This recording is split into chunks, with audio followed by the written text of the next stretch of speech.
Hi everyone, and welcome back to our channel. Today we're going to talk about renting versus buying, and maybe our choices will inform you on what you should be doing for your next home. Welcome to Iramis and Gerry. We're a couple of dreamers. And over the past 20 years, we have learned a few things about each other. We are tired of shoveling snow. Our high-stress 60-hour work weeks burnt us out. And most of all, we want to retire early. Follow us to learn how our experiences may help you reach your own financial independence. If you're new around here, we'd love it if you'd like and subscribe, possibly share. Gerry and I are on a mission to get our message out there that if you plan a little bit, you really inform yourself and think about the future, you'll be able to have a great life today, but also be able to retire a little early. So in our last episode, Gerry and I talked about how we met and how we took a little trip down to Puerto Rico where he decided to pretty much meet. Well, I don't know if it was his personal decision, but he had no choice. Yeah. He met my entire family. My father, my sisters, my brothers, my cousins, 15 of them. And of course, my mother and my grandmother. Then apparently things must have gone well because when we came back in December, at the end of December, what did we decide to do? We decided to purchase a house. I asked Iramis if she wanted to be my renter, move in together, and see how that goes. So I was his renter. I did become his renter for 7 years. We had a lovely time in that house. But before we even bought the house, after he asked me, I think he had to talk to his family. What did your family and our friends think? They were surprised that we were going to get married. It was pretty quick. We were getting married? Really? Well, that was my plan. Oh, okay. So I thought we were just moving in together. It was a test run. I talked to my parents to say, hey, I plan on marrying this woman. I want you guys to think about it and give me your feedback. Because the fact that I met her entire family, like on that one trip, I met the entire family. So it was like, okay, you meet the in-laws, and how did it go? It went well. So, so then we come back and say, let's buy a house together. Well, we were in real deep right then. So we bought a house together, and we had to make some choices about that house. And I think one of the things that you do as a young couple is you make decisions is, do you rent, do you buy, do you rent, do you buy? And you go back and forth. And at that time, renting was actually slightly more cost effective than buying a house together. But Gerry convinced me that buying a house is going to be better for our future. Yeah, because when you pay rent to somebody, the money just goes away. Mm-hmm. But if you purchase a house, the rent goes to you. You're the new landlord, and that money goes into the financial into the house. So that part I was pretty easily sold on that, right? I mean, already we were thinking about our finances, but the other thing that was really important to us is that we needed to put our financial information out there. Well, he did, not me, but we had to talk about those things then really early into our decision. And I didn't really have any debt, and he actually didn't have any debt. He had a little bit more savings than I did. But one of the things that did happen, because he only had a little bit of savings, and of course I was his renter, he was able to get one of the awesome programs that Massachusetts has, and it's part of the first-time home buyers. Yeah, so I was able to get a loan basically for zero down because I had really great credit, and I've been working in a job for over a couple of years. So that's all it needed. Yeah, I think the other thing that was really good for that loan was that it was actually a new construction home. Yeah. So that made it really easy, and the builder actually he wasn't financing the way that he was building the house. It was kind of like it was an open lot. The city sold it to him, and they built the house, and we just happened to come by and we bought the house. But it was a pretty interesting experience because I'm an interior designer and you're a mechanical engineer. So we're a little bit inside that type of trade. So we were able to make some choices about the design of the house. How was that process? Yeah, even before it was built. Yeah. So yeah, when we first met the builder, we asked him what the plans were, and he showed us the plans. And I'm like, well, what if we change this and this and this? Then if you do that, I'll buy the house. And that's pretty much kind of how it happened.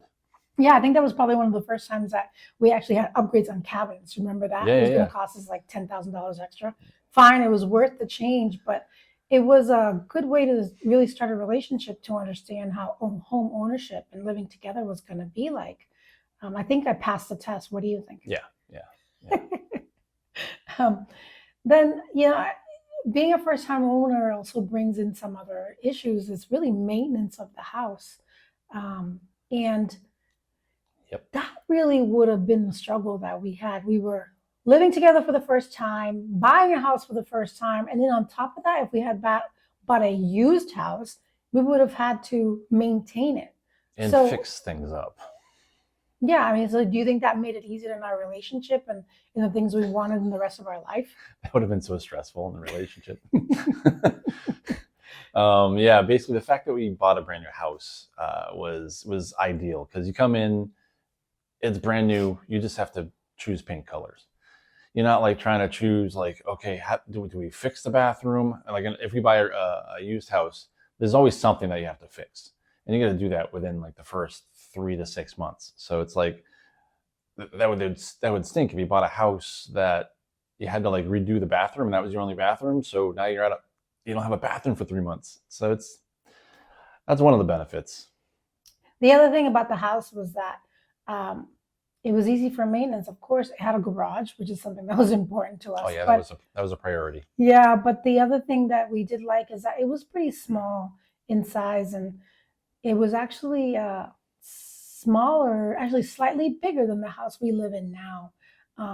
And I think that was something that we learned from that house, that we actually didn't even need that big of a house. And so yeah, that was a pretty good lesson learned there, life lesson. Mm-hmm. And that was a 3-bedroom, and we didn't even use one of the bedrooms. Yeah, it's awesome. Yeah. The size was one thing, but the other thing that mattered to us was the location. So I think it's important to say that the house was pretty far away from Boston, and we both were working in Boston. It was just 20 years ago, so there was no work from home policies, hybrid, at least not anything that in any of our employers would ever do. So we drove in or took the train in every day.